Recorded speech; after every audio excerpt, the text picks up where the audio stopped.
Hello, good afternoon. Welcome back to the Herefordshire Gardener channel. My name's Aaron. It's Sunday the 23rd of March 2025. It's quite a drizzly day here in Herefordshire, UK, but it's not going to stop me taking you on a short tour through the rose room, which is where I am right now. I'm hopefully going to show you where the roses are at in March. Hope you enjoy the video. Remember, thumbs up if you've liked it and subscribe to the channel for more content. Let me take you into the rose room and we'll have a look at which roses are starting to leaf out.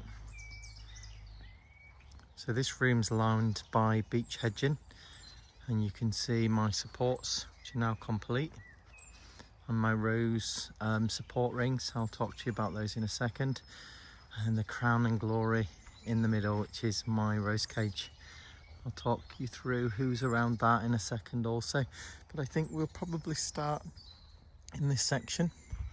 And here we've got the Mill on the Floss, a gorgeous rose from David Austin.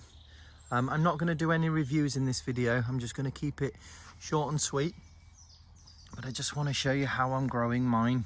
So this was planted in 2023 around about May, and she's quite established already. Lots of nice thick canes coming up, which I've trained around these hoops. And as you can see, whenever you take a rose cane from vertical and you bring it more horizontal, it tends to cause the sleeping buds to wake up. So you get, if I can get that to focus, lots of new leaves growing from the dormant bud eyes, and these will all born flowers later on in the season. I've done the exact same thing up here. You can see just come up there, and I am training the Mill on the Floss to go higher up this post. David Austin reckons this only reaches about 4.5 foot, but she's behaving more like my Claire Austin's Bathshebas, so I would say probably could be trained as a short climber. I'm going to add some more hoops this year just so I can support her up there a bit further, but that's the Mill on the Floss. Absolutely gorgeous rose. Love the colour of the foliage, by the way. When it first comes out, she's just got this really nice deep, almost burgundy brushed foliage, and then the edges have got that burgundy colour into them. This is really pretty. These have all been fed with Uncle Tom's Rose Tonic as a root drench, following the instructions on the pack, and I also use my Westland rose feed at the bottom when I'm mulching my beds. As you can see, speaking of the beds, we've got quite a lot going on. Primulas have been out for quite some time now. We've got loads of those. And the Brunera, as you can see, is just starting to send up those little forget-me-not style flowers. We've also got a lot of forget-me-nots in here too. So this will just be in, say, the next 4 weeks, blue froth everywhere, which I'm really excited about.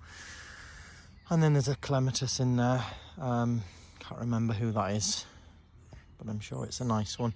So that is my Mill on the Floss in March. I think she looks absolutely wonderful. Really has put on so much growth. And this is a fast growing rose. What I've learnt with the Austins is that they all grow at a slightly different rate to one another. Some of them take a little bit longer to get established. As a general rule, people have said, you know, year 1 they sleep, year 2 they creep, year 3 they leap, as in how they grow in terms of explosion of growth. But I found with some of them they tend to sort of leap from year 1, whereas the majority of them do tend to follow that 3-year rule. And I've only done light pruning on these since they've been in. I'll wait maybe until next year or the year after to give a bit of a harder prune, but I'm hoping this year that she'll be smothered in blooms, and I think she will, to be honest. You've got the hyacinths out at the bottom there, really pretty pink one, and the daffodils at the back. I put more daffodils in this year. You can see some more little clumps there. I originally only put a few clumps around the room, but I really liked it last year and I thought I need more, so that's why these ones look a little bit smaller. They'll be as big as that clump next year, but they still look really pretty. I'm not going to talk you through what's in what's in the beds. I'm just let you see the sort of general colour. Obviously spring borders don't tend to have much going on by way of massive plants. I love this sort of hyacinths and the primulas and the different colours with the daffodils. We've got some iris in here as well, spring flower and iris. So anyway, I'm going to bring you on to the next rose. Any guesses as to who this is? It's quite difficult at this stage to tell, although she has, I'll give you a clue. So she's got really red buds, as you can see here when it focuses. There we go. Gorgeous, ruby red. All of them come out like this. So pretty. And you'd think maybe she a red rose, but no. This is Emily Bronte.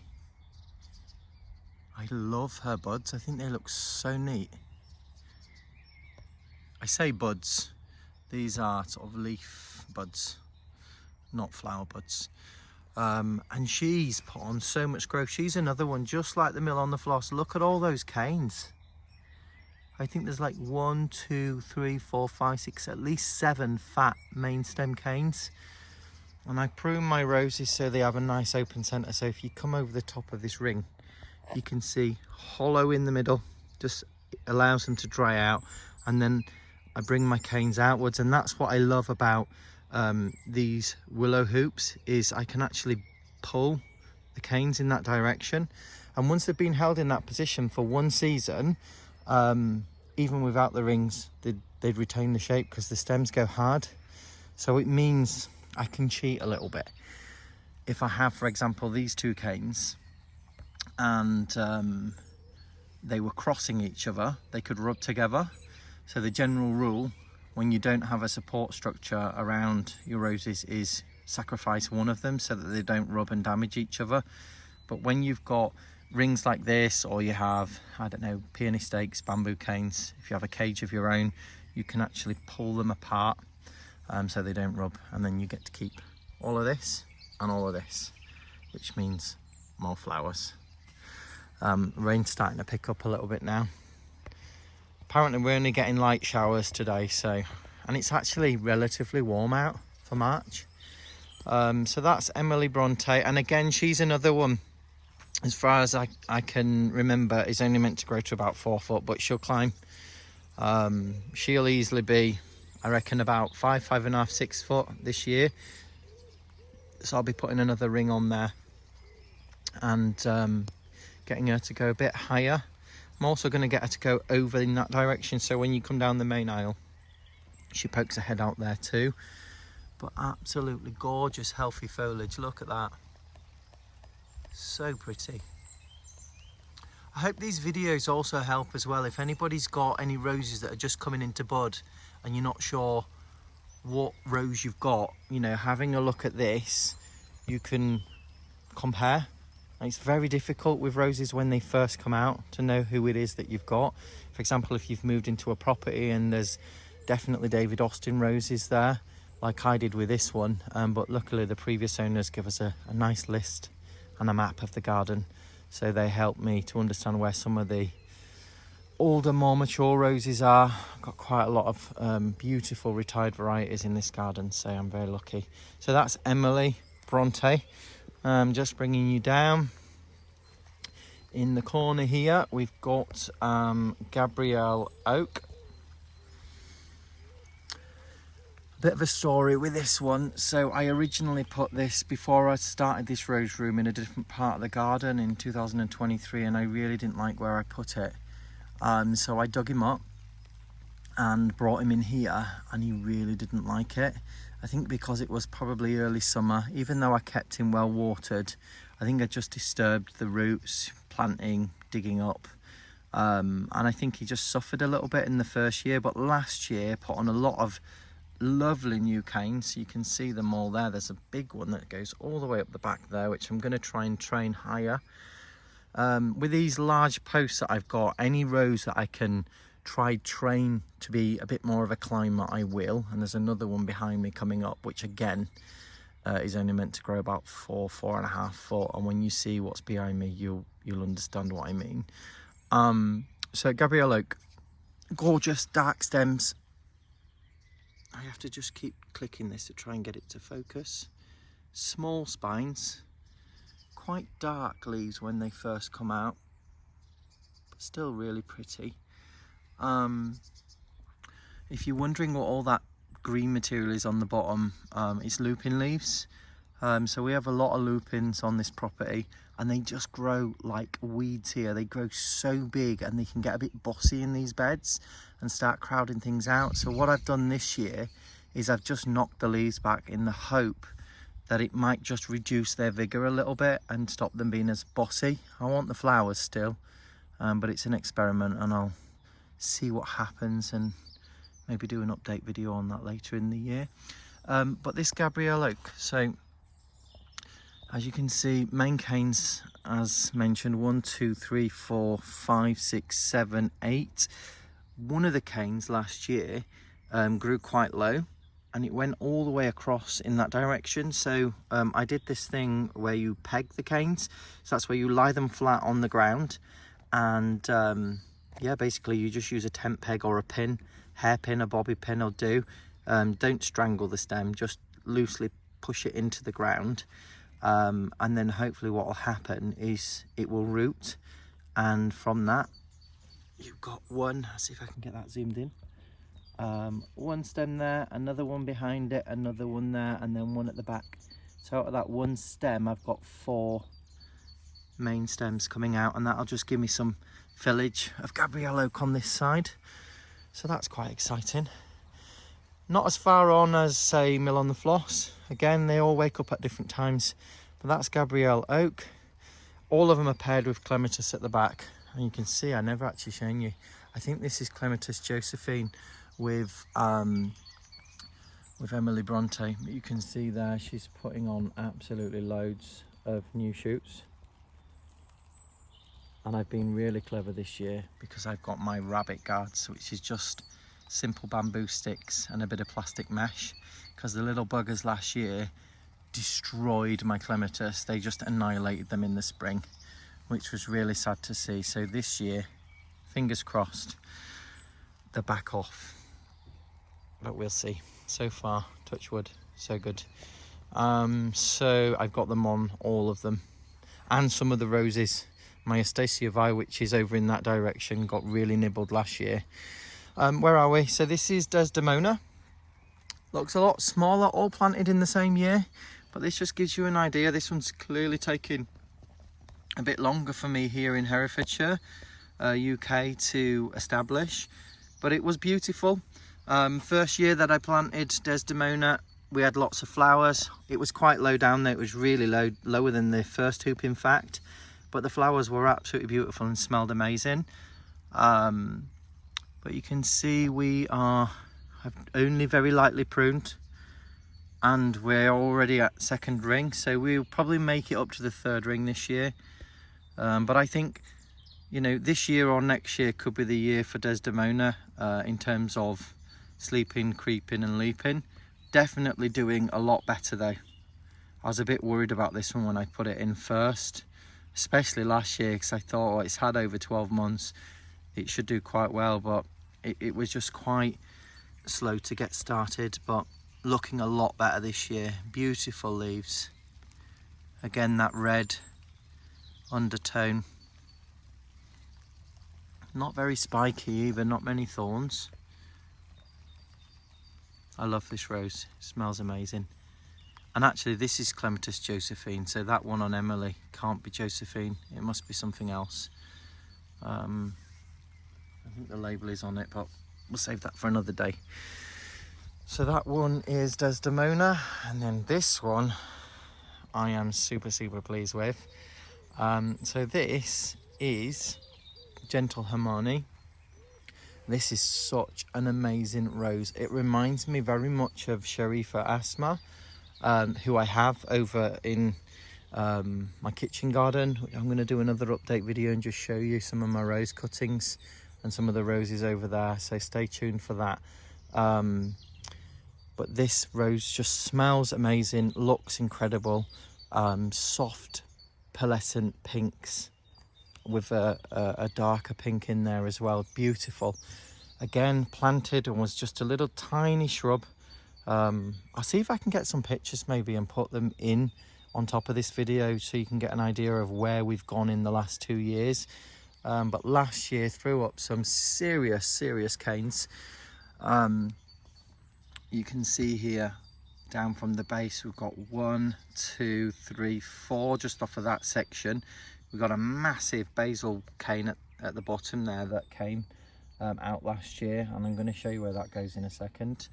And then we've got another 2 canes at the side of that. So 1, 2, 3, 4, 5, 6, 7 altogether, trained around these rings. So we've got some coming up here, and this is nice foliage as well, you can see. Really pretty. Nice dark stems. Some of them seem to bear thorns, some of them not so many. And what you tend to find is they're thornier lower down, which makes sense if you're thinking about predators or, you know, gaining purchase on something to climb up. It makes sense to have your thorns nearer the bottom. But she's leafing out all under here, so we'll get a lot of foliage. You won't be able to see these rings. Hopefully we'll just be covered in beautiful flowers all across here. If I then bring you up, so we've got that one that's coming up the front, but that basal break that I showed you at the bottom, just going to carefully step over this bed. It was originally going out in that direction. I think when I came to pruning this year, it had come out of the first ring and was pointing right over there. Luckily, I was able to deconstruct these rings, poke it through, and bring the cane all the way up here, all the way through. This is so exciting, all the way around here. And then I've tied it up to here. And the idea is I'm going to try and train Gentle Hermione across there as a bit of a climber. But we'll have to see. I think sometimes these basil canes can take a lot of energy from your rose, so you just got to be careful. I don't want it to look rubbish down there and then everything's up here, so we'll see. I'll decide a little bit later down the line. But you can see, because like with the mill on the floss, I've taken this cane from the vertical to more of the horizontal. We've got the bud eyes waking up everywhere, all the way down as far as there, and then we start to get more vertical, so less of them waking up, but they're still waking up all the way down. In fact, it's only when you get to the true vertical stem that you don't really see a great deal of leaves down there. But that'll be really exciting to see all the flowers along here. If I can get it to do that, that'll be wonderful. So that's Gentle Hermione. Really pretty rose. Probably one of my favourites in this room, if I'm being honest. I say one of because it's hard to choose a favourite when you're as passionate about roses as I am. But yeah, this is just so beautiful, and lots of thorns on that basal cane. I did debate and think, could it be a sucker, because I'm not sure if these roses are grafted or not. I don't think it is, because it's very similar, the cane, to some of the other canes on the plant. As in the thorns, the colour of the leaves that are coming out. Again, the same as the ones that I've just shown you, so they've got that red undertone. Very similar, well, identical basically. So I'm pretty confident that that is Gentle Hermione. Obviously, if I find out for whatever reason that it is a sucker, I'll cut it off immediately at the base, but I don't think it is. I think this one is going to make for a really interesting rose review this year. So that's Gentle Hermione. I'm going to come back round the front and I'm going to show you this rose. So this one here is the Queen of Sweden, who normally grows straight up. However, again, these rings or these supports have allowed me to keep more of my stems. When I first came to pruning this year, all of these stems were, a lot of them were new from last year, and they were all concentrated in the middle like this, some of them crossing each other. So what I've done is I've radiated them out. Again, when you look from the top, you can see they sort of fan out in an outward direction, the majority of them.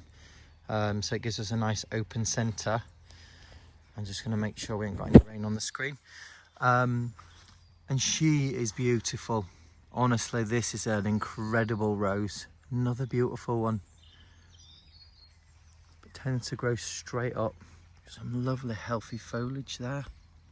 See if we can get it to focus. She's more of an apple green. And what's so exciting is there's going to be blooms on every single one of these. So you can just imagine. She's not even fully out yet. And she's just loaded. Absolutely loaded all the way down, all the way up with leaf buds. So that'll be super exciting. There's a clematis behind there as well. Can't remember the name. I can never remember the name of any of the clematis. There's just that many of them in this room, and the idea is that they're just free to mingle with the roses and complement them. So that's Queen of Sweden waking up and looking good. I tend to water these still because they're still relatively young. At least every 10 days I give them 10 litres. I don't add any fertiliser to that. And this year I've started using sulphur rose spray, which I'm applying on a monthly basis just to keep black spot at bay. It's an experiment, I've never done it before. We had a really wet year last year, but we'll see what happens and see if that and the Uncle Tom's Tonic, which is a rose fertiliser, if it makes any difference to the overall health. This one here is Lady of Shalott. I took all my labels out because the sun, this is a full sun exposed room, and yeah, I think whatever they're made of, I think they're recyclable, all David Austin labels and pots, and they just break down. You probably know yourself when you're maybe mulching or cleaning your beds, they just crack and snap. So I think eventually I'll get some proper labels for these, but I know who everybody is. I just hope nothing happens to me, otherwise someone's gonna have to look at these videos maybe and then find out who everybody is. So yeah, she, again, another one. Everybody was saying that Lady of Shalott goes bonkers and sends out octopus canes, and I think this year she probably is going to do that. She's been quite small for me so far, but seems like she's really coming into her stride this year. So this is her 3rd year, and she's covered in these wonderful leaves. Again, it's got like purple tinges, bits of orange in there, green, red again. She's got some lovely strong canes, and I mean, that's the 3rd ring. We're nearly already at that, so she will be completely filling that entire structure out top to bottom this year with her gorgeous coppery orange blooms, which will be really exciting to see. And you can see the clematis behind her. I don't know if you can see that, if you can work it out. There we go. And then obviously Lady of Shalott right there. And these canes are really thick, really nice. One thing I noticed with all of my canes actually this year when I used the sulphur rose, so when I did my pruning, obviously sharp pruners, cleaned them, so disinfected them between every row so that I'm not spreading disease. But what I did is I sprayed the sulphur rose directly onto the cut ends and the bush when I'd pruned, and it almost had like a bleaching effect, I think. If you look at the tops of the canes, they're quite light in colour. Maybe I just haven't noticed in previous years, but they always tend to go a little bit darker, not necessarily die back, and that's where the stem starts to turn black and sets in and starts to move further back. Really, you want to cut that off. But I've noticed in previous years they always just go a slightly, I don't know, a brown colour. But this year the majority of my cuts have remained quite light in colour, and the stems are not showing any signs at all of, you know, any form of dieback. So maybe the sulphur rose has just killed anything off that might want to infect the canes. I don't know. That's just an observation, but a good one nonetheless. Or I might just be noticing it this year where I haven't previously, so there might not be anything in it, but we'll see. So that is Lady of Shalott. I bring you down the bed. Beautiful, beautiful. Look at this. Gorgeous pink hyacinth. I love these flowers. They look really close. See if we can get it to focus again. They're almost like double flowers, and they've got a darker pink stripe in them. Beautiful. Looked like a bit of slug damage on the leaves there. But so much coming in. And you just look, I think that's Brunnera again. Gorgeous leaves. The flowers look very much like forget-me-not, which is coincidentally right in front of that. So there'll be so many flowers in here. Look at these little tete-a-tete daffodils. I think that's how you pronounce it, tete-a-tete. Look at that. It's like a real sort of, more than a double, it's quite a high petal count on that daffodil, which is really pretty. These are my Dutch iris, which I can't wait to see up this year. I planted loads. I think I put in about 300 into this room. I had them planted on this main aisle only last year. You can still see the clusters that have coming up around there, and they were sensational. Supported themselves, beautiful blooms, gorgeous colours. So I decided this year, when I went to my local Malvern show, I think it was the Autumn Festival, I just went berserk and bought loads, and they're all coming up in all the beds, so that will be really nice come May. I've got my sister coming to visit then, so hopefully it'll be a nice treat for her. So where were we? Last one in this section. So this rose here is Charles Darwin. A bit slow to get started this year, but we can see leafing out. Let's just get that to focus. There we go. Nice, lovely, sort of dark red, quite a darkish green colour to the foliage. A little bit of red that remains on the outside. Quite smooth canes at the top, again a bit like a lot of the others, but then as you come a bit further down you can see we got some quite sharp thorns there. So you can get that to focus. There you go. And Charles Darwin's put on quite a lot of growth again, lots of canes. This is a gorgeous rose. I can't wait to show you this in the summer when all the blooms come out, because they are incredible. Lovely big bold blooms, buds that are sort of reddish in colour, and so it looks like strawberries and cream because the flowers are sort of soft yellow, buttery yellow, vanilla actually, that's the best colour to describe it. It's got a nice fragrance, and again just looking at the way that I've pruned this, if you're interested, if you look down the centre, can you just see how like all the canes are going perfectly out? And it's only because I've got these rings that I'm able to do that. Otherwise I'd have to use like sticks and tie them in with string. So it's possible without these, but this just makes my pruning so easy. I can just look at the rose and think, right, okay, what's staying, what can I pin in an outward direction, and then what needs to go. I get rid of the dead, damaged, disease first of all, and then I just thin things out a little bit, and then the main canes I just tie in radially, and that's worked really, really well for the last 12 months. The rings are actually as good as the day that I put them up, so pretty cool. I'll bring you over to, where shall we go? We can go and do all the roses over there, or in that corner, or the central section, or we can go into that corner. I think I'm gonna start here at the central section. So this is a rose cage that I purchased again from the Malvern Spring Show, I think it was, that I went to about just under a year ago, and it was manufactured in India. It's solid, so it's not hollow tube, it's completely solid steel. Weighs an absolute ton, I'll tell you that much.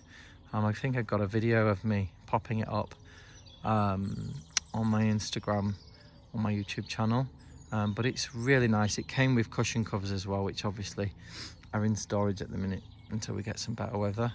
And the plan is to put a table in there, so when I do my rose reviews this year, I'll be able to sit in there and be surrounded by all these wonderful roses while I talk to you about each one and my experience.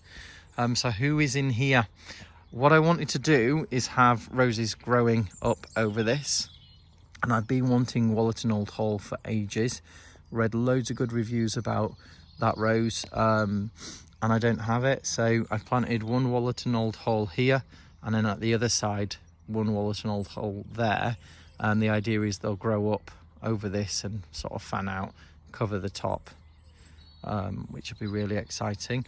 And then on the opposite corners there's Strawberry Hill on both sides, so I'm hoping that'll be a nice combination, lots of fragrance.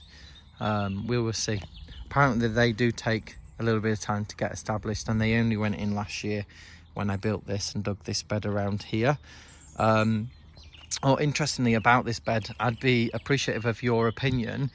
Like most rose enthusiasts, we're always looking for space to put more roses into our gardens, and technically I could have put another rose in between each of these because there's space to do that. However, I've got Iris siberica, or the Siberian iris, in here, as well as companion plants, and so I didn't want to choke the room up with too many roses, although technically there's no such thing as too many roses. So what I was thinking, because I've got some amazing roses in the kitchen garden, which I'm going to show you, just all in standby pots waiting to be put in their forever place in the ground.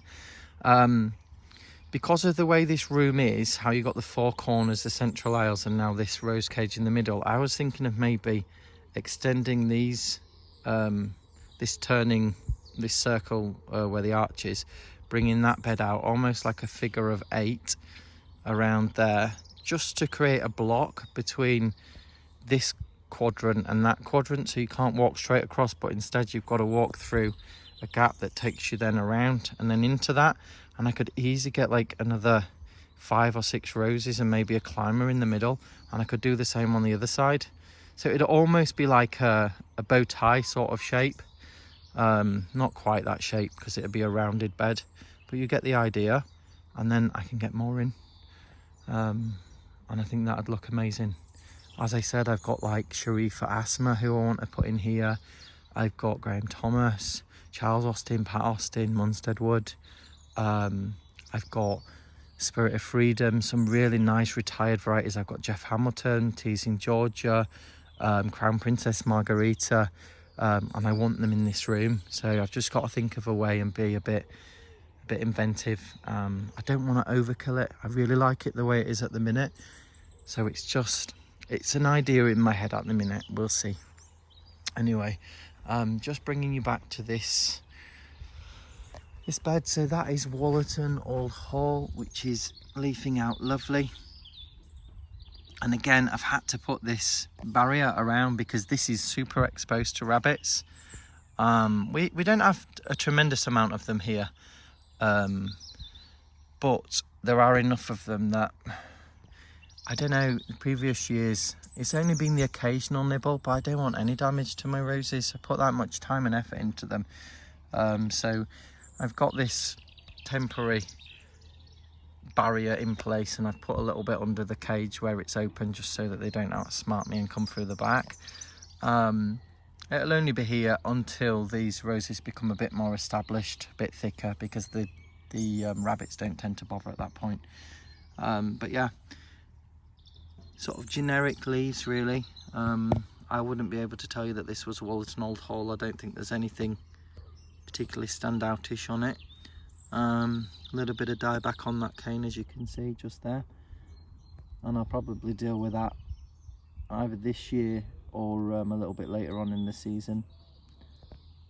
But I didn't actually prune this this year. When I say prune it, I think I just tidied a few of the canes up because it didn't really put on a great deal of growth. I put it in quite late last year. So this will be really its first season, in my opinion, from the David Austin pot. Then in between these four main roses, so Wallerton Old Hall, Strawberry Hill, Wallerton Old Hall, Strawberry Hill, I've got two of my own propagated roses. Oh, speaking of rabbits, look, there we go, little buggers.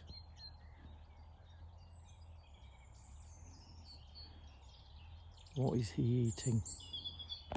Shall we go and see? They are cute and I love nature, but it can be a pain in the backside.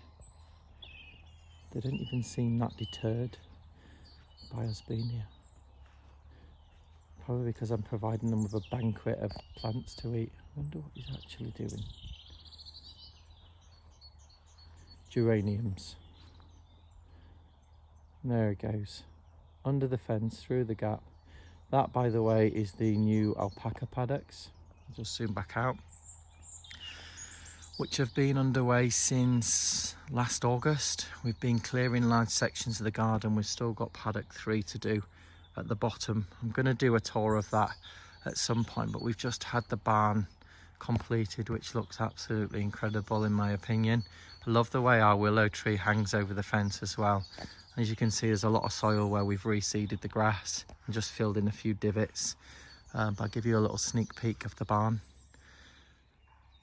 So that's where the alpacas are gonna stay when it's cold, windy, rainy, and then the rest of the time they'll be prancing around in here. I think I told you in previous videos we're getting 3. 2 of them are pregnant, and they'll be with us in about 4 weeks, which is super exciting. By then the grass should have come through, and we should be getting on with the rest of paddock 3. So paddock 1 is in that direction. You can see there's a gate there. This is paddock 2, and then paddock 3 starts there. I've got a gorgeous Magnolia stellata just through that willow. You can see a lot of the trees that are down there just need protecting, so they're going to get a barrier around them to stop the alpacas from nibbling at the bark, nibbling at things that they shouldn't be nibbling at. Bring you back through. Sorry, these videos do tend to go off on a bit of a tangent. I'm a bit of a waffler, so I apologise in advance.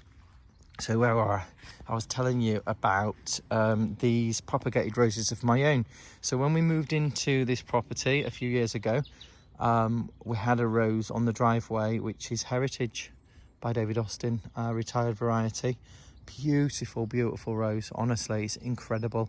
Shell-like blooms.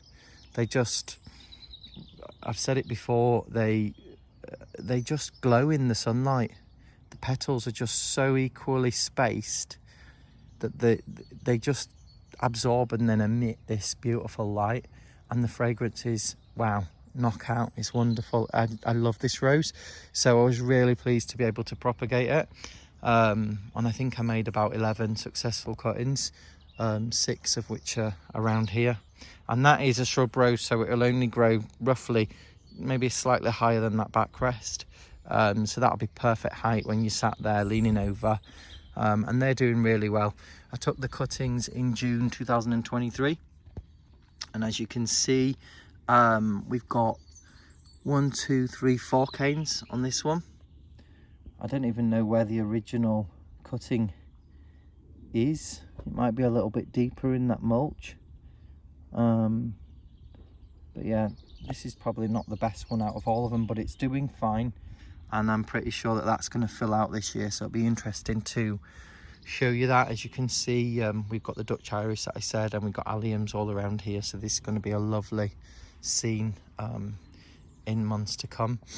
Here's another one of the Heritages. Let's see if you can see that. We've got lots of new growth from the base.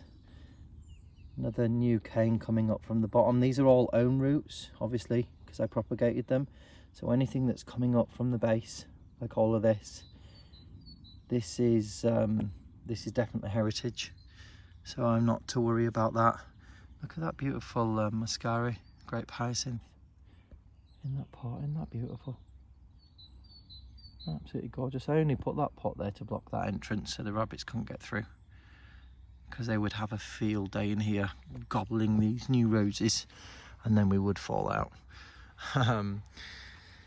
This one here is Strawberry Hill. Not looking fabulous if I'm being honest, but it is early days. And the leaves on this just look a bit tiny at the minute. I'm not really sure what's going on. Might just be the way that this rose grows. I've never grown it before, so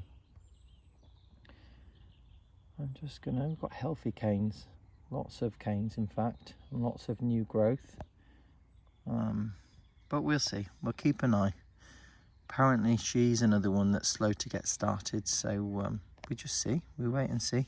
She's got everything that she needs, good feed, good new mulch on top.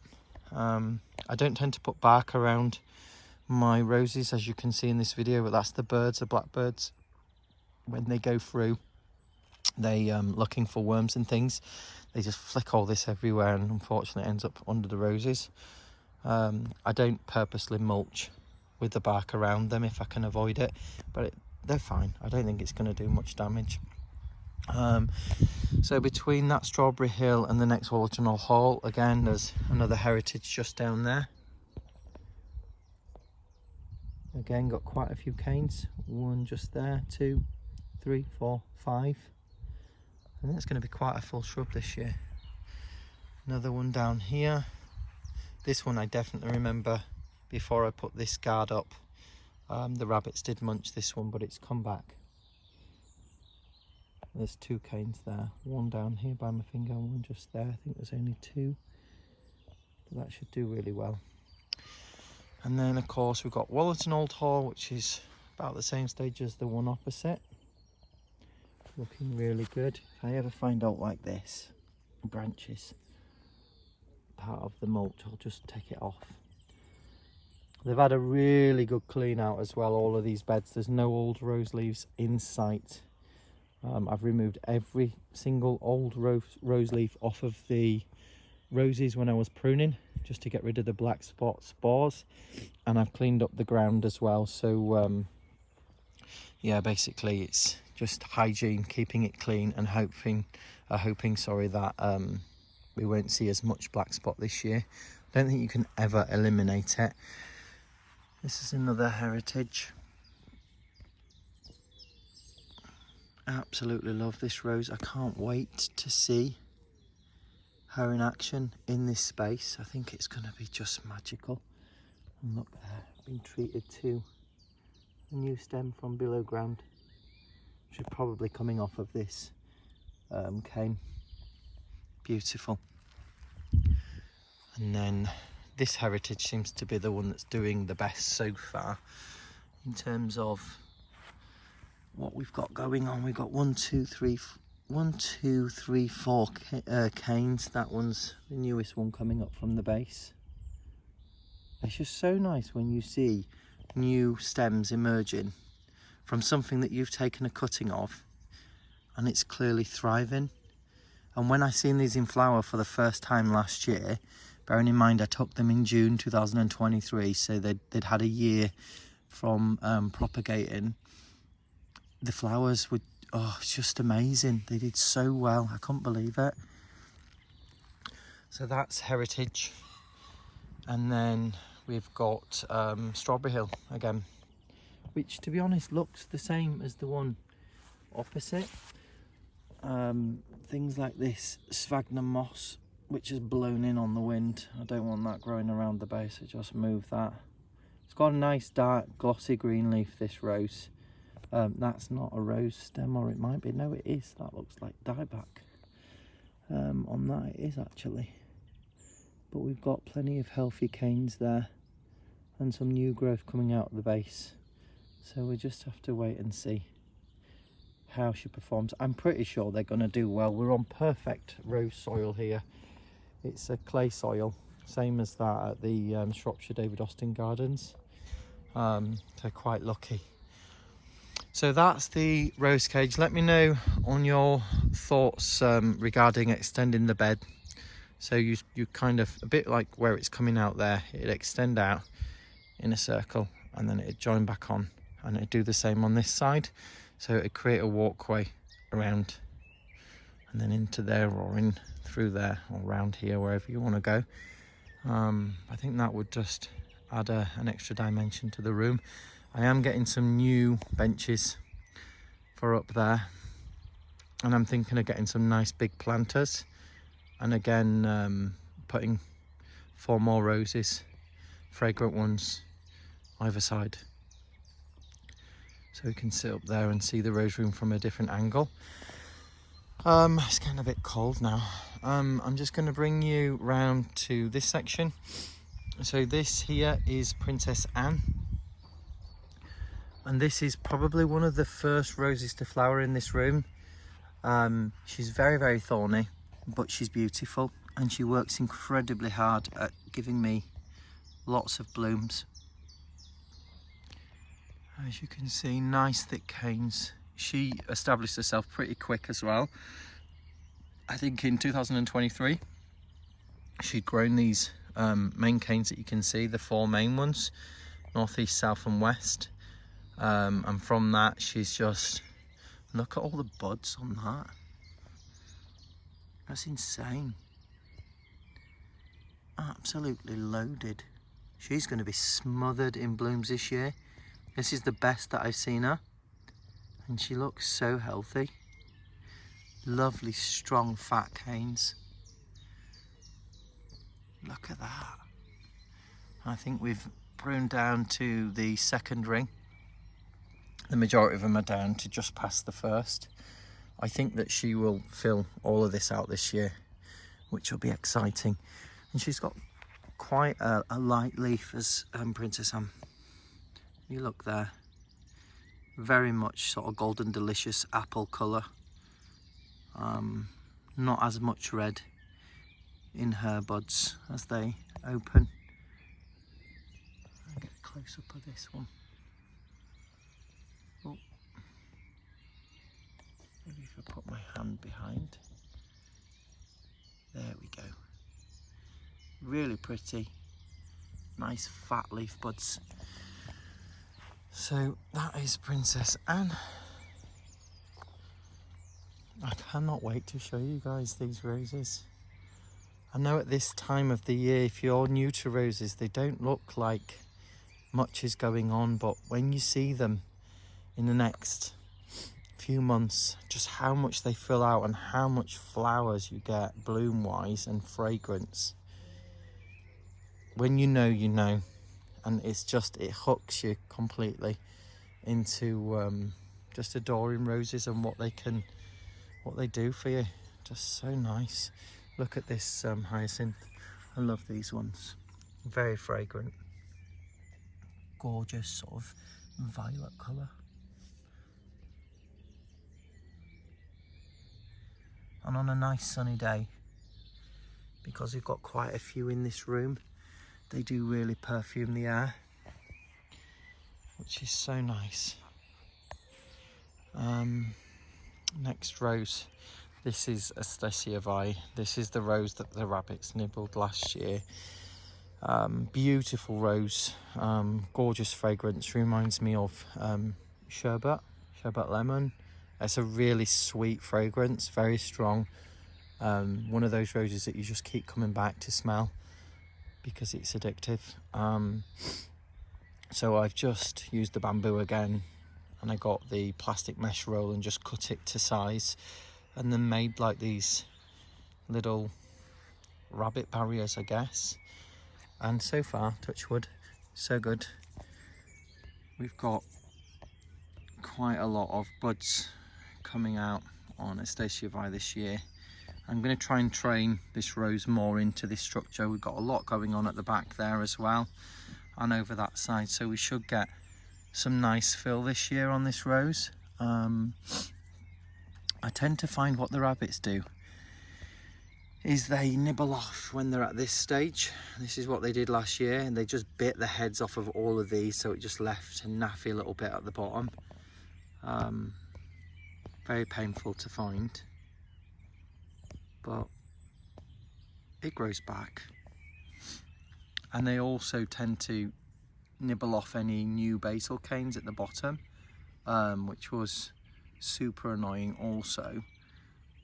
So just adding this little bit of protection, so far it seems to be doing the job. So that is Astacia vine. Again, this has got a slightly darker leaf.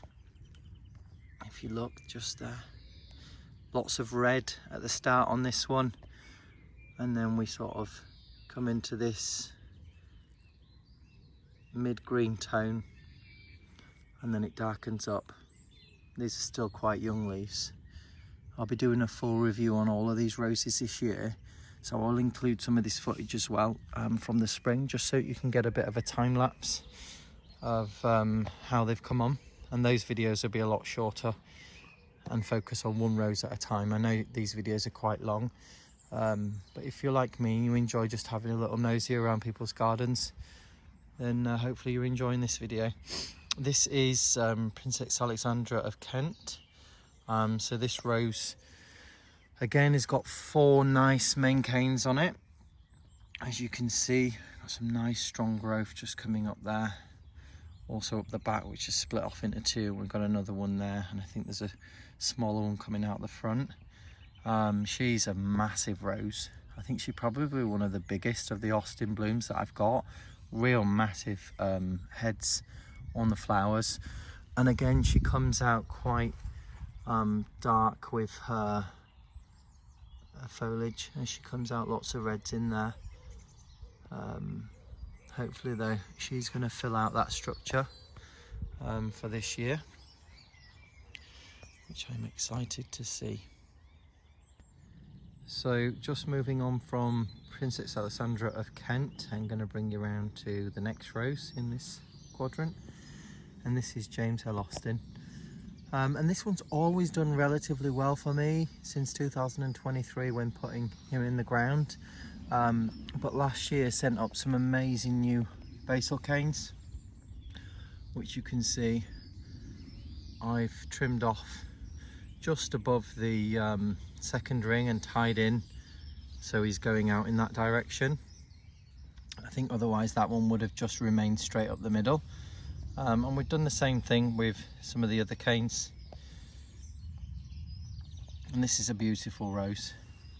I don't recall James having much of a fragrance, but that might be just because he was young. I don't think it's advertised as a very fragrant rose anyway. But sort of more oval shaped leaves, I would say. A nice combo of dark green and the red together there. Very spiky. The stems, I've been nipped by this rose a few times. If you look, try and not get nipped again.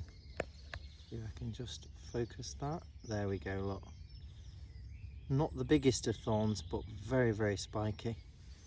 But a gorgeous rose. Again, when I do the rose review videos this year, I'll be able to talk you through this rose in a bit more detail. But I'm hoping, looking at where we are now in March, we're already, if you sort of come down to that level, we're reaching up towards ring number 2. And I think easily we'll have the rose flowering at around between 2 and 3, possibly as high as 3. No, actually it will be as high as 3 because we've got that long cane there. So that'll give a fuller impact. When you first put your Austins in, or any rose, particularly the Austins, I can speak from experience, they do take a bit of time to get going.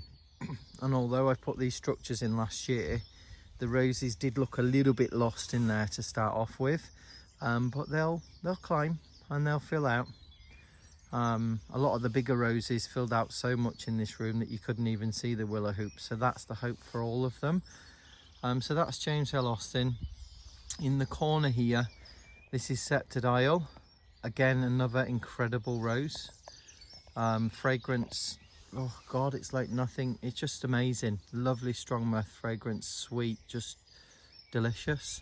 But this rose sadly didn't do very well for me. I don't know why.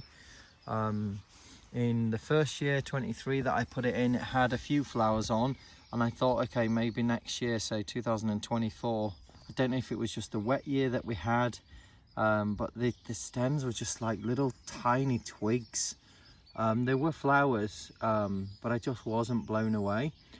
So this year, coming to pruning, and I've actually noticed we've got some nice healthy stems, quite long stems actually. I've trained that one horizontally and taken it up in that direction. We've got buds coming out there, and then this one here I've taken over the back on the bottom ring, and we have actually got buds waking up on this rose now. You can see there, and down this stem. I think it's one that's just a little bit slower to wake up, but as you can see, quite light foliage, a bit crisp. Sorry, I'm gonna sneeze. Bless me. So yeah, we're hoping that Septidile puts on a little bit more of a show this year, to say the least. As you can see, that's chopped up lupin leaves from my thuggish should I say, lupins. I love lupins. They're a beautiful plant to have, but as I said, on this soil the leaves just get so big and they would just crowd out all of this beautiful spring foliage otherwise, and some of the summer perennials that are going to come through. So I just try to maintain some form of balance. I've just noticed that the forget-me-nots are starting to get their little buds for their plumage. That's a gorgeous flower. Lovely blue clouds of froth. It's just amazing. So that is Septidile. I don't think that this rose is gonna massively fill out this corner this year. I might be shocked. We might do incredibly well, but even if we just get up to sort of this level this year, I'll be quite happy, and maybe send me up some new basil canes that are a bit fatter, because it is quite thin at the moment. You never really know with the roses whether you've just picked a dud one up off the shelf, because you get some reviews and they're like, oh, I've had this rose for 2 years and look how big it is, and that's wonderful. And I think, well, why is it not doing well here? And of course it might be location, this particular spot in the garden, where I am in the country or the world. They obviously grow different in different climates, but considering that the roses grow really well in this garden, I have still questioned why that one hasn't quite done as well. It's still alive and it's got a lot of healthy, promising signs. I'm just giving it a bit more time. It'll be interesting in maybe this year or future years to come to look back on this video and think, actually, yeah, it did or it didn't do well. Hopefully it did. It might encourage others in a similar situation to think, okay, not just with Septidile but any of their roses, just, you know, give it a little bit more time. So moving down here, we have Silas Mana. Don't hear this one being talked about a great deal. I think it's a relatively new release from David Austin. I say relatively, in the last sort of 5 to 10 years. And this one, when I first put Silas Mana in, went crackers. We got loads of new canes that came up. It just went wild, covered in blooms as well in 2023. And then 2024, I don't know if it was just because it was such a wet year, some of the canes died back. I had to cut some of them out, and yeah, basically was left with this massive one, and then we got all these slightly thinner ones that are coming off. So I'm hoping this year Silas sends up again some more basil canes from the bottom there. It goes all the way up to ring number 3, so I can't complain. You know, doing really well and budding out like the rest of the roses in the room. But I would like this to fill out this area, and at the minute that's the main cane really. The other ones are a lot thinner, reasonable thickness, I'd say pencil thickness, which is not bad, but when I know that it can throw out canes like this, I want a bit more of that. So that's Silas Mana. There's not really much else to show you on that rose at this stage. Perhaps when he's in bloom, I'll be able to bring you and do a rose review on that rose. So stay tuned. Moving down this bed, look at my Achillea or yarrow that's coming through there. I love like the fern-like foliage, and that sends up those lovely tall spires of umbels, almost like cow parsley style, or you know, like a broccoli floret. Lovely pastel colours. It's a gorgeous filler plant, and that'll be in flower all summer. One thing I have noticed this year, just as a side note, is my alliums, my purple sensations, my bulbs have multiplied. I put them all in 2023 in the autumn, and then obviously early summer of 2024 was the first time that they flowered in this room. But for example, I only put one allium bulb there in that particular spot, and one allium bulb in that spot, and what you can see already in just a year, look at that, we got 1, 2, 3, 4, 5, 6, 7 alliums where there used to just be one, and I think maybe 4 or 5 at the back there. So they're definitely happy here and are multiplying, which is great. I think because the bulb's divided, I think the foliage is not as big as, say, the ones that are around the rose cage, and I think that's just because the energy's been shared. But I don't know, you know, if a bulb's dividing, it's not going to be as big to start off with. But they may just take a few more years to beef up again. Hopefully the flowers are not going to be disappointing this year. Again, if you've got any experience of growing alliums like this and having them divide, I'd be interested to know, do the flowers still come out nice and big, or are they a bit smaller in the second year and then take a few years to get going? Leave me a comment, let me know if you have the answer. I'd really appreciate that. So that was a little side note on alliums, and they're dotted around throughout this whole bed, in fact this whole room. There's hundreds of them. It's amazing. I'm going to do a video again in June this year, in May, June, when they come out. And of course, now we've got the Dutch iris, which are those strappy-like leaves at the side. They're out at the same time as the alliums, so they look amazing. Can't wait. Cannot wait. Who is this? This is one that in 2023 was literally a stick in the ground. It's Dame Judi Dench. Again, another David Austin. They're all David Austins, bar 2 of the roses in this room. And yeah, I was not too sure about this. Loved the blooms, amazing blooms. Loved the colour. She's got a gorgeous tangerine orange colour. But like I said, the stems were like, oh god, they were just so spindly.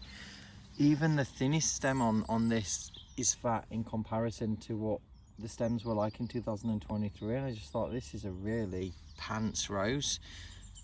It's not going to do very much anyway in 2024, safe to say.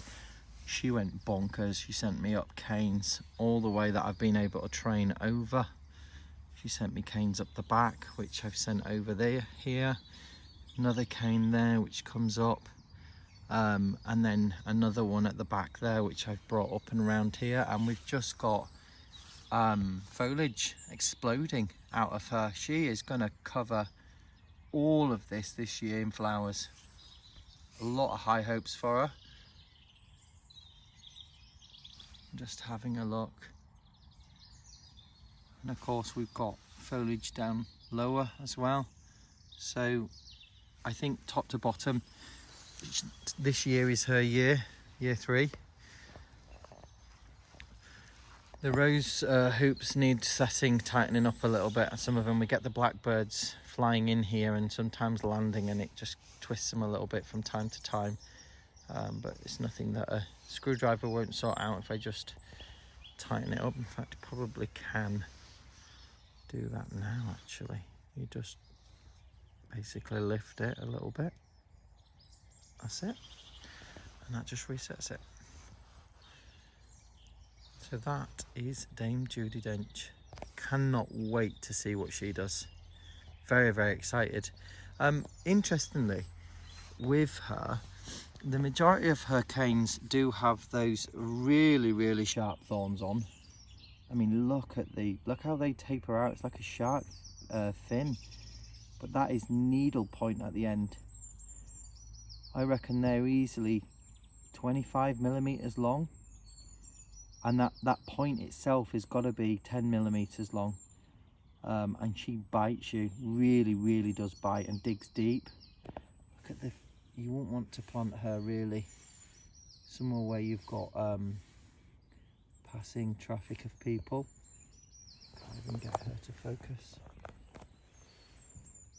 I want to do this without stabbing myself. Look at that. It's like a tiger's claw. Goodness me, bends right over as well. So when she goes in deep, digs right in.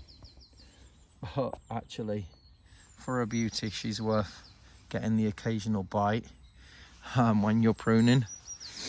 Just make sure you wear really thick gloves. But yeah, the point that I was saying there is, so the majority of her canes have got those ferocious shark fin-like spines. I mean, look at this one. Smooth as a baby's bum. Nothing. All the way down to the bottom and all the way up, and it's definitely her. It's not a sucker. So the canes do show a bit of variability. I'm wondering if I maybe try and propagate for myself, obviously, because this rose is patented. Take a cutting of this and see if I can get this stem to root, whether it will get any thorns on it or not. You've heard of the term spots when it comes to blooms. Roses throwing up what we call a sport, which is a slight different variety in the bloom. Might be the colour or the form, and if you take cuttings of that, you may be able to generate an entirely new rose from that, that's different from the original, and that's due to genetic mutations. So I don't know if that might be a sport stem, a variety or a variation of this rose that doesn't have ferocious stems. We'll see. I might completely forget to do that, in which case we'll never find out, but we'll see. I'm just going to bring you on now because we've got the other half of the room to do. This one here is an amazing rose, quite a recent release. It's Tranquility, and again, real healthy rose. Even last year with all the rain, this one didn't suffer very much and still produced lots of healthy blooms. It has lovely dark green foliage. It comes out quite light on the new buds. They're quite different to what the mature foliage is like, but beautiful, absolutely gorgeous. Look at that, so pretty. And of course I've done exactly the same with this rose. I've trained it along these hoops, so we've got canes coming out to the front, out to the side, and then bending around. We've got this cane which is kind of coming up in that direction. We've got one coming up here and one up the back there, so we should get a lot of bloom coverage with this year. Tranquility filled out quite a lot last year. I think we were easily up to the second ring, so I think we'll make it past the third this year, and I think we'll be a lot bushier. So that's Tranquility. Gorgeous rose. This one, when it comes out, the petals almost look like they've been made out of porcelain. They're so white and they're so crisp. Yeah, they just have this beauty to them, and you know, quite fitting for the name really. So that is that section. We just talked through all those roses, starting with Princess Anne. I think what we'll do now is we'll go into that quadrant and just have a quick peek at who's in there. Look at all the colour from the primulas. That's what I love about them, and there's so many different kinds. These have all been dug out of the garden from other areas where they just seed like there's no tomorrow, and so they're mixes, they're hybrids. They've just crossed with each other over the years, and then you just get some quite bold ones like these, and then you get some more paler ones. This rose really excites me, guys. This is Bring Me Sunshine, I'm not sure how well this is picking up on the camera. I'm going to bring you in closer. So this rose is loaded with buds. We've got these gorgeous bronzed sort of burgundy stems, sort of with a green tinge to them, and lots of lovely healthy canes on this rose that were produced since I've planted. I've got a nice radiating crown centre, sort of open in the middle, and then because of the rings again, I've been able to just train this rose. See if we can get it to focus all the way up, training it over this second ring. And what this has done is it's just caused this stem to wake up all the way along, right to the very end.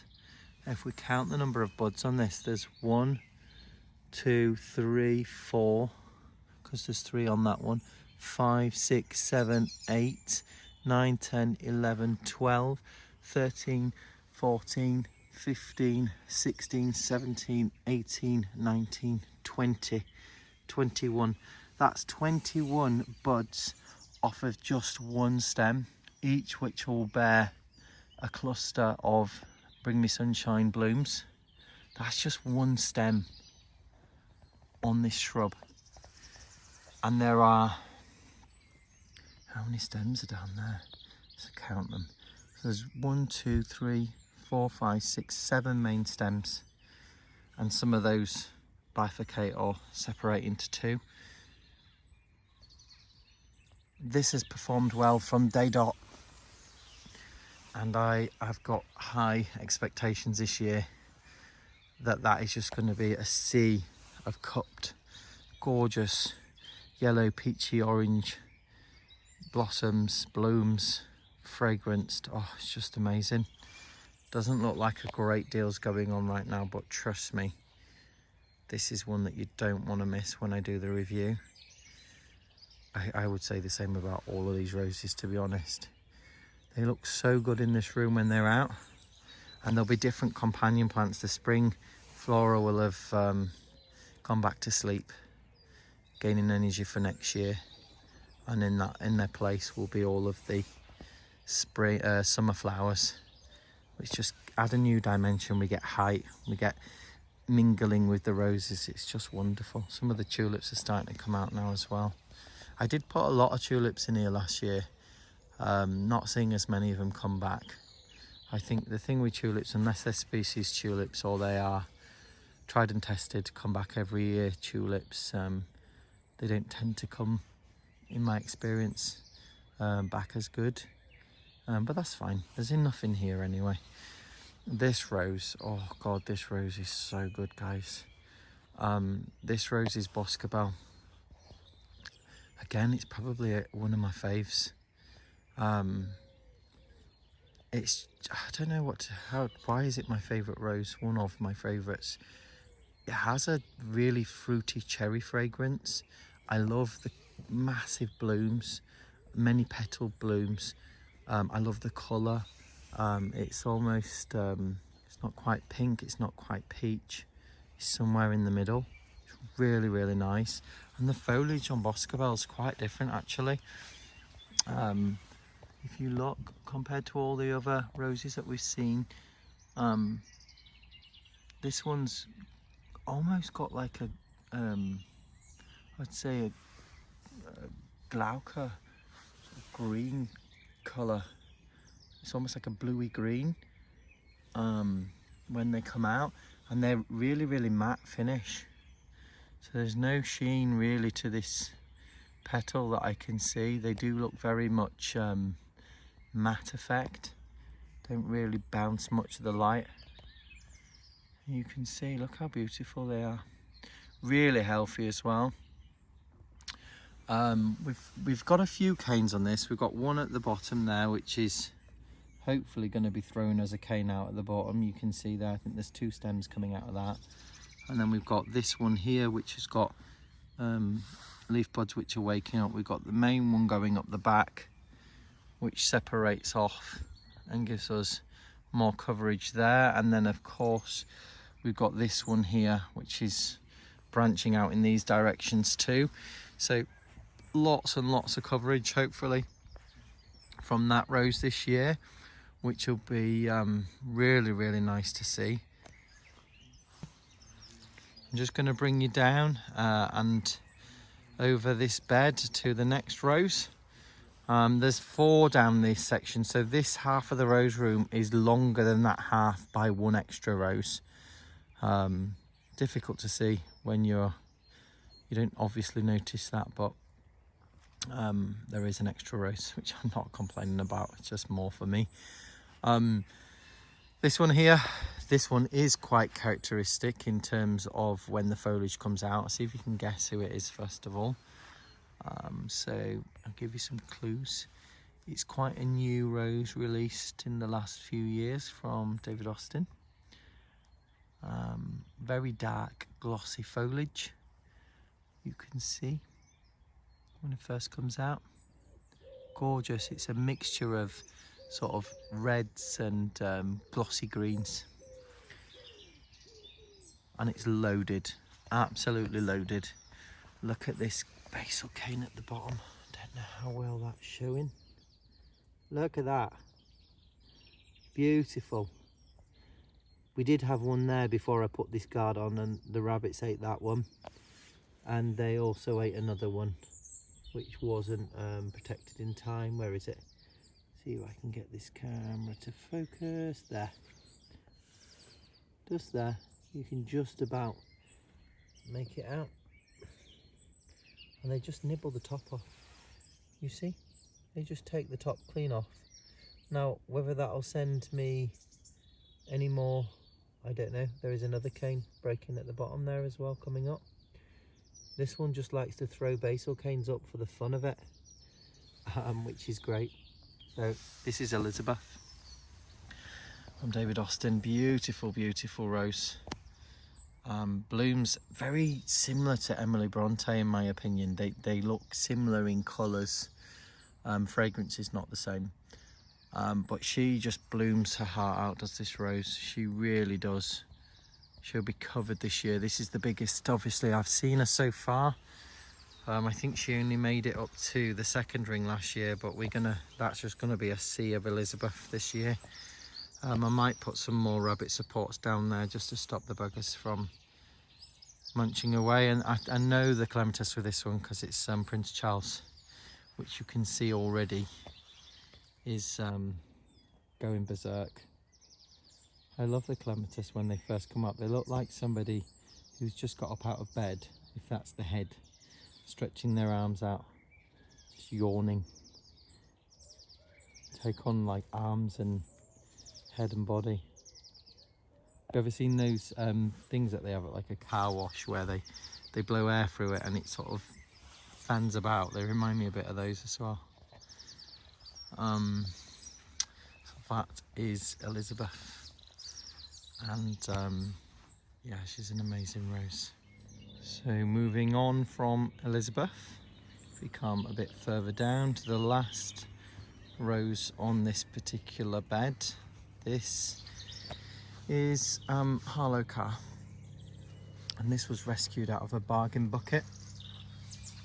My partner's nan bought us it in 2023, and I think it was just 1 stem, but as you can see, we've got more stems that have come out from the base, and it's had a very light prune, if you could even call it that, and we've got some quite nice canage going on there. That one goes up a lot higher, up to 2nd ring. And this is a beautiful rose, fragrant as well. Just see down there, is that a basil cane? I doubt it is. Oh my god, it is, look. How wonderful is that? What a surprise. I'm definitely going to have to put some cage supports on this because I think the rabbits will have that before too long if I'm not careful. But that's really encouraging. I didn't even know that before filming. How cool is that? It's got a new basil cane, so when I finish filming this video, I'm going to make a cage support for that. because it's left quite wide open at the minute. If you look, we're sort of down at the base. As soon as the rabbits catch eye of that, they'll have it. So I'll protect that. So that's Harlow Car. And then if we come round here, you can see I've really protected this one, because these 4 roses, so where these rings are and over on that side, they were put in last year. So these ones are even younger than sort of these ones, the ones going back to where we've just been. So again, they're not put on as much height, although having said that, this is the Shepherdess. Look at all that growth. Absolutely loads. Budding out left, right and centre.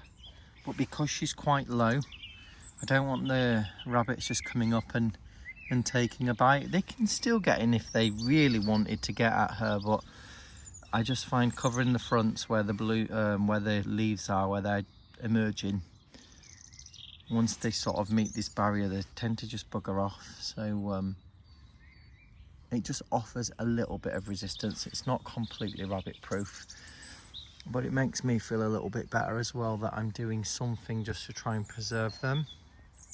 After this year, I'll be able to take those out, and we'll have the Shepherdess. That's a beautiful rose, by the way. Gorgeous. Again, nothing sort of unique about the foliage, I don't think, at this stage. It's a gorgeous colour. Obviously we've had quite a bit of rain, so they're still quite wet, but I don't think it's warm enough at the moment for black spot at this time of year. Not really seeing any aphids either, which is good. You can see all of my lupin foliage, which I chopped up with the secateurs. Just put it down. Whatever I tend to chop, I like to drop back onto the beds just to put the goodness back into the ground. So that's the Shepherdess. I'll come on to the rose behind it, which isn't a David Austin, but it's a short rambler. It's Ghislaine de Filigonde. Gorgeous rose. And that's going to look incredible in that corner. I didn't actually plant these, they were planted by the previous owner. They were only right tiny little things when we first moved in, but I've pruned and trained it onto this post, and I'll show you the other side. It looks amazing. Just bring you around here. This is Port Sunlight, and you're thinking, where is it exactly? It's only small, as I said, popped in last year, and you can see we've got some nickel stems there. It's just finding itself. These ones are quite nice foliage. Let's see if I can get that to zoom. Yeah, there you go. Quite dark green, burgundy. Quite nice actually. If you've seen my previous videos, you'll know that I planted these roses before the posts went in. So some of them I managed to get them roughly where I wanted them, but some of them, like Port Sunlight, is a little bit proud, I would say, of the rings, but it's not to worry, because I can just train the canes around, just like you would train a climber onto a structure, so it'll be absolutely fine. That's a beautiful rose. Be nice to see that one come out in time. Again, just put the rabbit protection on just for now, offer just a little bit of protection. These are more established roses and were here when I moved in. So these are Claire Austins opposite each other.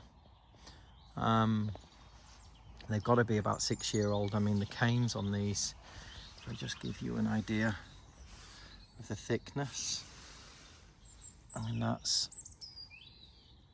quite thick. Beautiful though.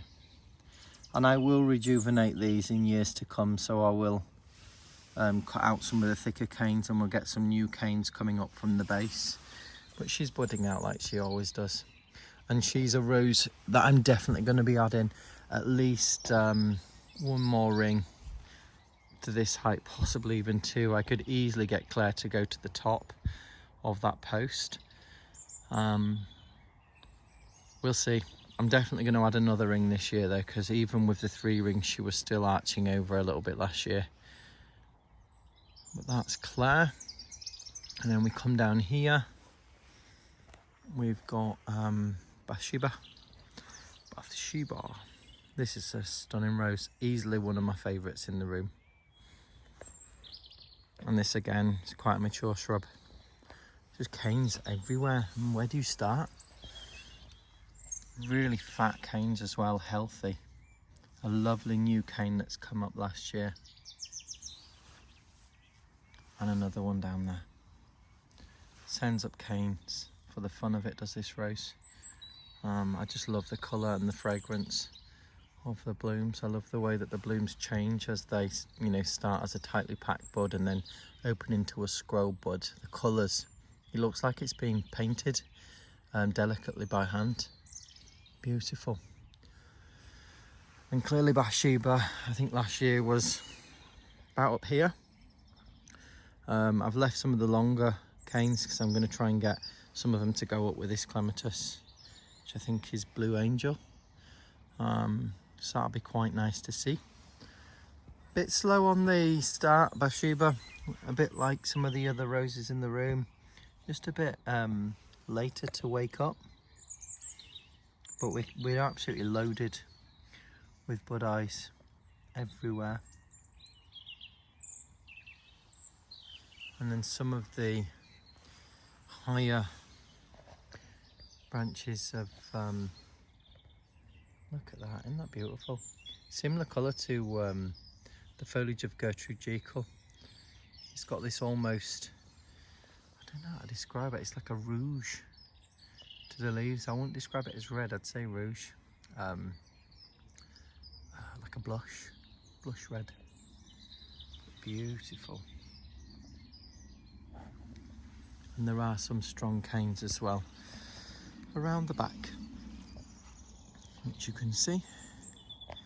And they're hopefully going to be trained up there with that clematis, which is coming out quite nice. I think that's Blue Angel, might be wrong. So that's Bathsheba. We now bring you round to this one, which is Claire Austin again. Claire and Bathsheba. So the previous owners put these 8 roses in and just alternated, which is lovely. Personally, I would have had a different rose on each post just for interest, but for symmetry, I think that's why they decided to put these in.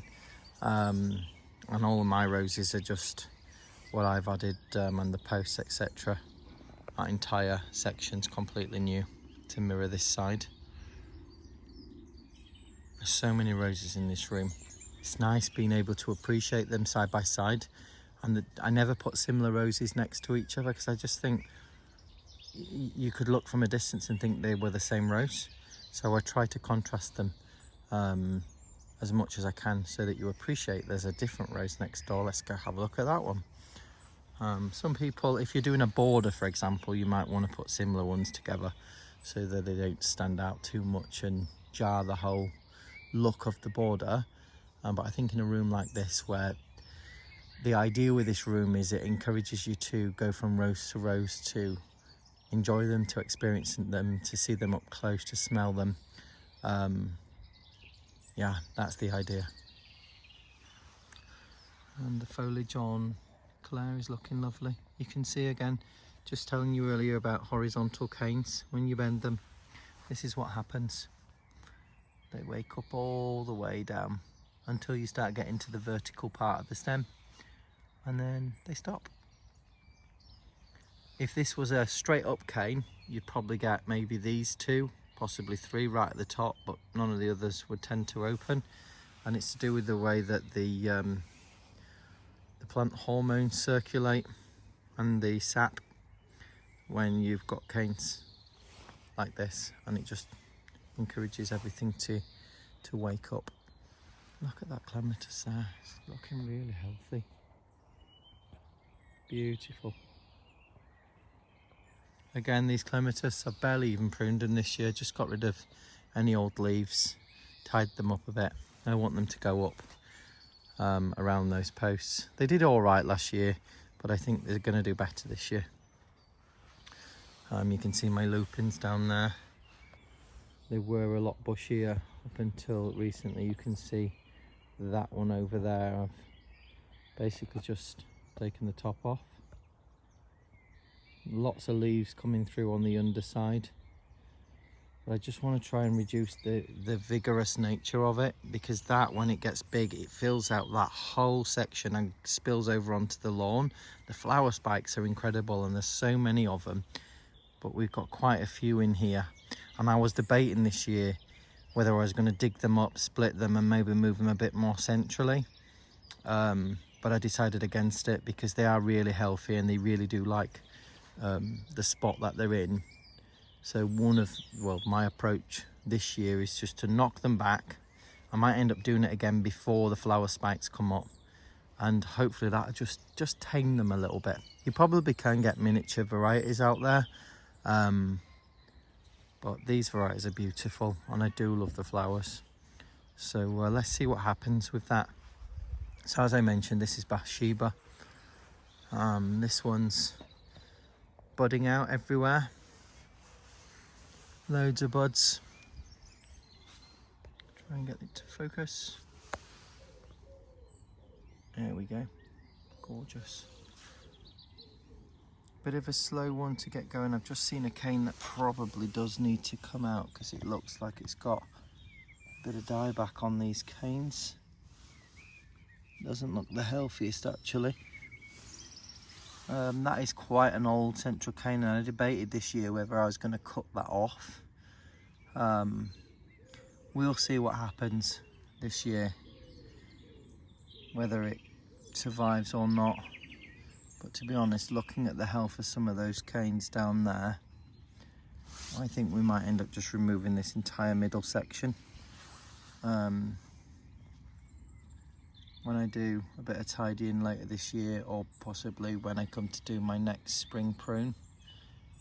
I'm just looking at it now and thinking, actually, it's covered in buds, you know, all the way up. I don't think it's going to be too bad, but we'll see. We shall see. They always flower reliably, do these Bathshebas, touch wood, covered in blooms. So we'll just have to wait and see with that. But that is quite an old cane. You can see it in the middle. It's very woody. That's Bathsheba. Love the clematis growing up through that.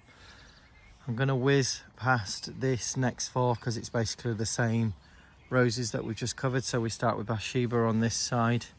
Gorgeous clematis which are growing up there, all the way up to the top. This one looks a lot better. Again, you've got a bit of an old cane just in there, because they are about 6-year-old. It's just knowing when to cut the bigger canes out. But if you look, there's life in them. If I just show you, there, bud eyes coming out. Bud eyes out of this one, bud eyes out of the top. I've got a lot of older rose specimens. In fact, because we've been doing a lot with the alpaca paddocks, I've had to dig a lot of my old roses up and just knock them right back, but they're still on fat stems. And I'll do another update video on those, because as I said earlier, they're in the kitchen garden and they're just sending up new basil canes. They're sending out loads of buds from the stems, which look like, you know, wood. Basically, you wouldn't think a new bud could grow from it, but they're loaded, absolutely loaded. So even if a stem, in my experience, looks old, it doesn't necessarily mean that it's lifeless. It's just good to rejuvenate your roses every, in my opinion, three to 4 years, just to get rid of some of the old and give way for the new, and it just keep the health of the rose as best as it can be, and keep the, you know, rose going for years and years and years. And so that's Bathsheba. I just wanted to show you this Claire Austin and what I've done with the clematis, and also what I've done with I think I did a pruning video on this Claire. You can see how I've tied her in, and she's opening up with loads of new foliage. gorgeous. She should be covered this year. But if you look, the clematis, there's one on each side of this post. I've entangled them around in a sort of spiral from each side and crossed them over in the middle. So we've got clematis that are waking up, and hopefully, I'll just see if I can find some more examples. You can see right there. Oh, this camera does not do the best at focusing. There we go. Just filling out the rings. And I think when they start to flower, hopefully nearer the time when the Claire's in bloom, we'll have a lot of colour mixed in with the roses. And just look at how much that clematis is putting on though, all the way up there. It goes all the way to the top. I think every node has woken up this year. So we're going to have blooms top to bottom with this, which is amazing. And as I said, it's 2 different clematis, so that'll be really nice. So that is Claire, and then we move on to a Bathsheba. Again, this one's put on quite a lot of leaf at the minute. It's interesting how some of them seem to wake up sooner than the others, and they're literally just across the way. Quite a lot of foliage on this. Look at the clematis, it's gone nuts. It's only gone as high as that, but it will obviously climb right to the top. But again, done exactly the same. And this is what I intend to do with all the clematis that I've walked you through, is let them grow around the rings and just mingle with the roses. I've done it for the last few years, and honestly it's like a living bouquet. The flowers last for ages, obviously, because they're not being cut. Yeah, this Bathsheba's looking really good. There is an old cane in the middle, you can see it's not dead. It's got living material coming off of it, quite a lot actually. And actually, I think the reason that it's taken on a bit of a silverish appearance, should I say, is because I've treated all of these roses with sulphur rose, and when it dries with sort of a powdery texture. So I think that's what that is. And it's showing more on the older wood because, I don't know, I guess it just sticks to it better. So that's actually a good thing, because it means that there's sulphur around that area, which will hopefully deter any black spot. So that is Bathsheba, look at that. Cane going all the way up the back there. And we're going to have this one coming up and going all the way up the top. We've got one down there.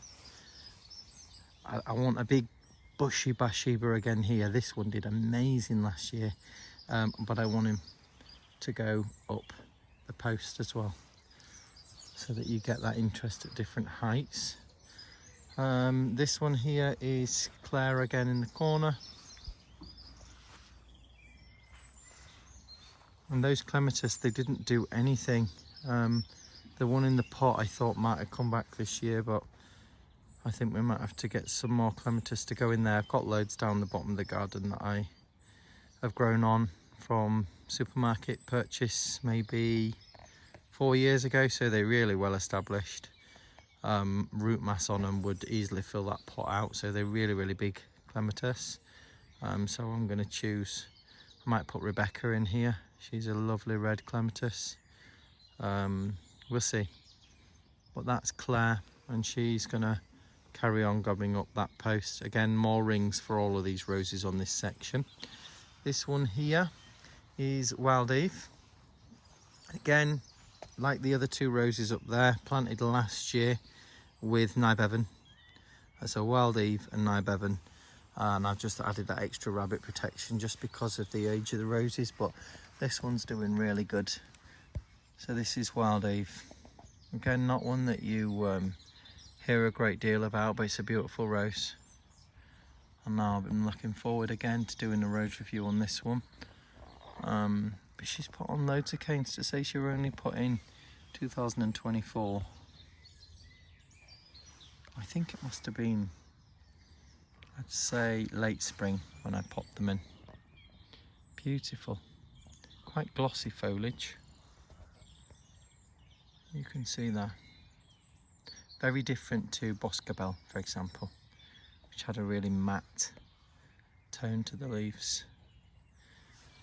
And obviously you can see the clematis at the back there as well, just coming out into leaf. Hopefully that's gonna fill out this area.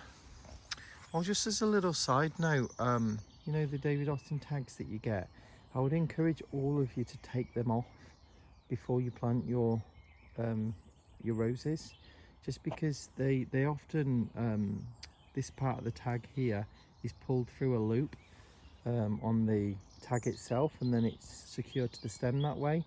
What I've come to find in some of my older roses, particularly ones that I've dug up recently in the garden, is the tags don't snap as the roses get bigger. They just strangle the base of the rose and girdle it. By girdle I mean just literally choke out the bottom of the main stem. That's usually where they are tagged on. So I would encourage you all to take it off of your rose the moment that you purchase it. Put it somewhere near the rose, or keep a catalogue, take a picture, whatever it is that you want to do, but I would just say take it off. It might affect the health of your rose moving forward. So yeah, just a little tip. I've just stuck that behind there. As I said, I know who this is, but it's just there as a reference point. If I bring you through here, we've got Nye Bevan, which I haven't put any rabbit support on because I ran out of that plastic mesh, but I have got a little bit more. And because I've just noticed Harlow Carr back over there is producing a new basil cane, I think I'll make a couple that I can just protect these with. But we've got a lot of leaf again. This is another one that's got a bit of a matte finish to the leaf. Obviously the bit with rainwater is shiny, but if you look at the dry portion of the leaf, it's not very shiny. Lovely colour though, gorgeous. You can see the clematis here. It's sending up shoots all the way along. Nye Bevan has one main leader stem which comes up to there, but the rest of the rose in the back there is again Ghislaine de Filagond. And this one's even taller because we're slightly lower down. The garden slopes down. You can tell by the paddock fencing. Very gentle gradient, but it's good because it means it drains well. But yeah, this one, obviously, this particular frame is taller than that one over there. But when you look at them from a distance, they're at the same level, if that makes sense. So it looks okay. So yeah, it's Ghislaine. Beautiful, beautiful. Clusters of blooms. It's a wonderful, wonderful rose. And it's a sort of yellowy, orangey, peachy colour. Very light, and then in the colder months, sort of September on, it takes on more pink, peachy tones. It really is incredible, and it flowers repeatedly, just non-stop. And what you can see now is just the skeletal framework from when I've pruned, and it goes all the way up and tied. You can see that little bit of string at the top, at the other side of that. That will just be an entire column of light orange yellows, and then Nye Bevan down at the front. I think it's going to look amazing. And I had a little bit of an experiment with this cane because it was coming up and over. I decided to leave some twiggier growth at the end, which I never normally do, just to see if I can get a super cluster in this area. So all of these new buds blooming. That'll be insane. It'll be like a giant wisteria. So we'll see. And the foliage on this is just so healthy. It has suffered with black spot in previous years when I've maybe not attended the hygiene side of my roses as well as I should have. But we did have particularly wet years when I've noticed it, so the rain has a lot to do with it. So that is Ghislaine de Filigonde and Nibevan, and then this one needs no introduction because you can just tell from the foliage straight away. This one is a unique foliage colour. So I would describe that foliage as pink tinged. It's definitely got a pinkish tinge to it rather than a red or a blush, and sort of a bit more burgundy to the leaves as they come out initially. And this is Olivia Austin, or Olivia Rose Austin as she's called. And she's giving us some real nice foliage in this corner. Again, very different to Nibevan, so she'll stand out. Look at that cluster, random cluster of primulas that are all the same colour. Reds, which goes lovely with the foliage colour of the rose. She's a beautiful, beautiful rose. Really is stunning. And she's another one though where the clematis didn't make it last year. It might just be because we get quite a bit of water on this side. When it really rains, sometimes you actually do get a little bit of a pool of water at the base of these roses down here, all 4 of them. It's never that bad that it stays there for long, maybe 30 minutes tops, and then it just continues to drain down the garden. So it's not actually bad. It's probably a good thing for these roses because they're always going to have water even on the drier days. And it's clearly not affecting the health of the rose. She's been in here for, this will be her 3rd year now. So that's Olivia Rose. And just have another look at that foliage before we move on, because it's beautiful. Look at that. Isn't that gorgeous? I know it's only leaves, but I think you've just got to appreciate them at all stages. Not just the blooms. The blooms are the pinnacle or the highlight of the rose for me, and all the things that come with the blooms. But the foliage as well on a lot of these roses are stunning. So yeah, she only had a light prune. Again, coming up to her 3rd season. I might give her a harder prune next year or the year after, once she's got a bit more establishment and she's send up maybe some fatter canes. So bringing you further down, this one here is the Poet's Wife, and has put on a tremendous amount of growth for me. Again, this one, when I first got a Poet's Wife from the garden centre, it was really sort of sticky and thin, and tend to grow really flat in my experience. Like the canes were just really low to the ground and wanting to sort of sprawl out rather than going up. And I just weren't sure whether this will be the right rose for this space. The blooms are incredible and the fragrance is just spectacular. So I really wanted it in here. But last year we got a load of lovely new strong upright canes that came out, and again these rings have allowed me to just fan those out, such that when you look from above, largely speaking, we're going in radial directions. Just ignore the looping cuttings at the base, which will hopefully feed into the soil over time. But you can see there, I've gone for, apart from this stem here, the majority of them are going outwards, and I've obviously left that stem because I'm greedy and I just wanted to have a bit of foliage in this direction.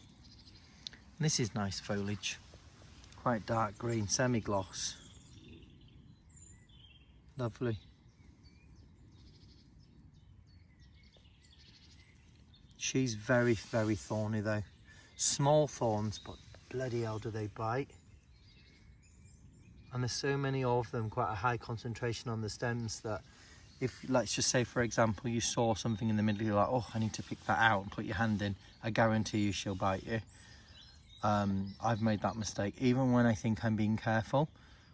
Like there might be a bit of, I don't know, something that's fallen. Like when I was cleaning the rose leaves, for example, from the base to clean up, I remember seeing, you know, a few leaves thinking, oh, I'll just pick those up. And yeah, she completely bit me. But I don't mind. Like I said, a few choice words at the time, but all is forgiven on both sides. So we've got this long cane up here, which I think I didn't bend it around the rose hoops because it was too stiff to bend, and it's quite upright. And this sort of goes to show, if you look, there isn't actually anything coming out of the top of this stem. That's probably because I should have pruned it back a bit further. These are where blooms used to be, I'm pretty certain of it. It should have been cut to here, but you can see we've got one bud coming out, maybe another one just below it, but there's literally nothing else on that stem at the moment. So I think I may come back and just knock that off, because I don't think we're going to get anything out of the top, although I did look at it the other day and tried to convince myself that I think there are some, well, obviously it's a junction, it's a node, and I think it's a little bit swollen on both of these, so we'll see. I do like an experiment, and I like to learn as well as I go along, so we'll see. Doesn't it look a mess with all those lupins? They will break down though, and just give a little bit of organic matter back to the soil. So that's the Poet's Wife. We're nearly there now. I think we just got 2 more to go. So moving on from that rose, I just bring you down here. We've got the Ancient Mariner. Now this is a rose that has got quite distinguished leaves. Beautiful actually, look at this. Look how dark those gorgeous leaves are. That is beautiful. Got a sort of blush undertone. But there you go, look at that for leaves. That's so dark. Beautiful, look at that. Oh, I do love this one. Lovely dark stems to match.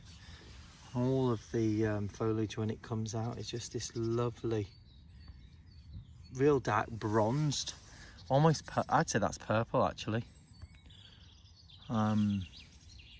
Purple with blush. Very different to all the other ones that we've just seen. And this one's covered in, we've got some lovely strong stems on this one. And we've got, yeah, they go out in all directions. I'll see if I can show you that one from above. Look at all those. And this is a beautiful rose. I think the red kites are above me. I can hear them calling to each other. So that one is the Ancient Mariner. Beautiful, beautiful rose, beautiful blooms. Again, can't wait to do my own personal review and just show you why I love this rose so much. Absolutely gorgeous. And then the final rose in this room is Summer Song. I was looking at this one earlier today. I think I probably need to prune down a little bit further. I was being a bit greedy leaving the canes longer, and I think I was planning on bending this one down a bit more. Tied it into the top, and as a consequence of that she sent out these canes nearer to the top, but there ain't much else going on down there. And she's a bit like Golden Celebration. She can be a bit floppy. Performs amazingly well in this garden though, and fragrance is, oh my god, 10 out of 10 for me. We've got some lovely canes that have come up last year. At least 1, 2, 3, 4 strong canes. See, this level is fine because then when this grows up I can tie it into this ring and we'll have the support that we need. But the issue I'm going to have with this section is these are only short posts on the outside, so I can't add an extra ring really to the top. And once that gets up, I don't want like octopus canes, because then when it rains they get wet, they get heavy, things start to snap, things start to nod and look at the floor rather than looking up. So I'm thinking of maybe just reducing, possibly, as horrible as it will be, because we've got some lovely new growth, but you know, they'll recover. And I'll probably have to do it this week so that I don't delay flowering too much, but maybe knock that down to just above the second ring. Maybe do the same on this one. And I'm debating that back one. I might take that down a bit further, just so I can use this top ring as a support. This isn't meant to be a climbing rose, but I think she would if you what is that? Sounds like something's at the pond. Let's have a little look. We're having a lot of work done down here because this is where paddock 3 is going. Something's calling over there. I'm not sure what it is. I will do some update videos on the garden. It looks a little bit of a mess at the moment because we've had a lot of hedging taken out. Everywhere where you can see black soil is where hedges used to be, and there were a lot of hedges. I've planted a lot of new trees.